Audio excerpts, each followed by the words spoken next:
আজকের প্রোগ্রামের শুরুতেই সূরা বাকারা থেকে একটা আয়াত পাঠ করা হলো।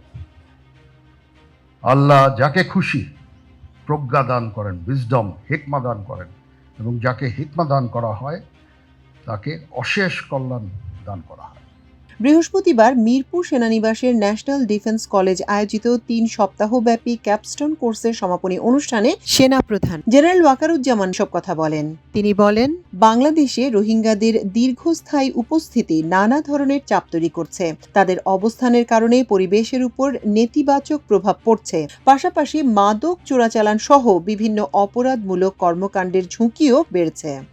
রোহিঙ্গা সংকট বাংলাদেশের পরিবেশ, আইনশৃঙ্খলা পরিস্থিতি ও অর্থনীতিতে বড় ধরনের চাপ তৈরি করছে বলে মন্তব্য করেছেন সেনাপ্রধান জেনারেল ওয়াকারুজ্জামান। আপনারা জেনেছেন যে রোহিঙ্গা ইস্যুস কিভাবে আমাদের এফেক্ট করছে।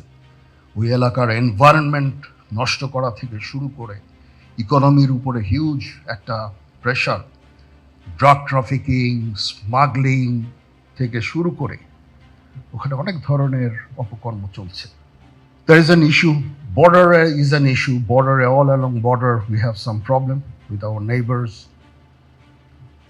And Chittagong Hillfacts issue, the insurgency issue, sharing experience, we really enjoyed. Thereby you make a lot of friends, and that is the beauty, having the understanding each other, know each other. It is going to create a huge energy, synergy that you can create by associating yourself from different perspective, different fields of experience, expertise. It creates a synergy.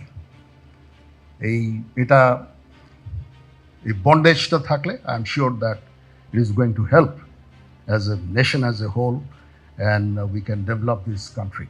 এনডিসির commandant lieutenant general Mohammad Faizur Rahman স্বাগত বক্তব্য দেন। তিনি জানান, জাতীয় ও আন্তর্জাতিক গুরুত্বপূর্ণ বিভিন্ন বিষয়ে অংশগ্রহণকারীদের মধ্যে জ্ঞান ও অভিজ্ঞতা বিনিময়ের পাশাপাশি নেতৃত্বের সক্ষমতা বাড়ানোই ছিল এই কোর্সের অন্যতম উদ্দেশ্য। ৩ সপ্তাহের কোর্সের নানা দিক তুলে ধরে স্মৃতিচারণমূলক বক্তব্য দেন কোর্সে অংশগ্রহণকারী সদস্য নাসের রহমান ও জাহাঙ্গীরনগর বিশ্ববিদ্যালয়ের অধ্যাপক ডক্টর নাহারিন ইসলাম খান। অনুষ্ঠানে ৩ সপ্তাহব্যাপী ক্যাপস্টোন কোর্সে অংশ নেয়া ফেলোদের মধ্যে সনদপত্র বিতরণ করেন সেনাপ্রধান। সমাপনী অনুষ্ঠানে কোর্সের বিভিন্ন কার্যক্রম ও অর্জন তুলে ধরা হয়।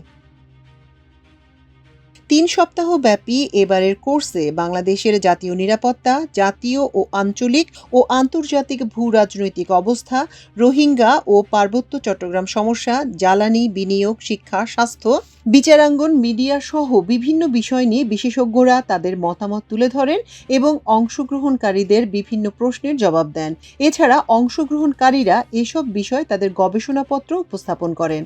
কোর্সে জ্যেষ্ঠ সামরিক কর্মকর্তা, শিক্ষাবিদ, চিকিৎসক, সরকারি ও বেসরকারি প্রতিষ্ঠানের জ্যেষ্ঠ প্রতিনিধি, কূটনীতিক, সাংবাদিক ও কর্পোরেট প্রতিনিধি সহ বিভিন্ন পেশার ৩৭ জন অংশ নেন। মাল্টিমিডিয়া ডেস্ক, আমার দেশ।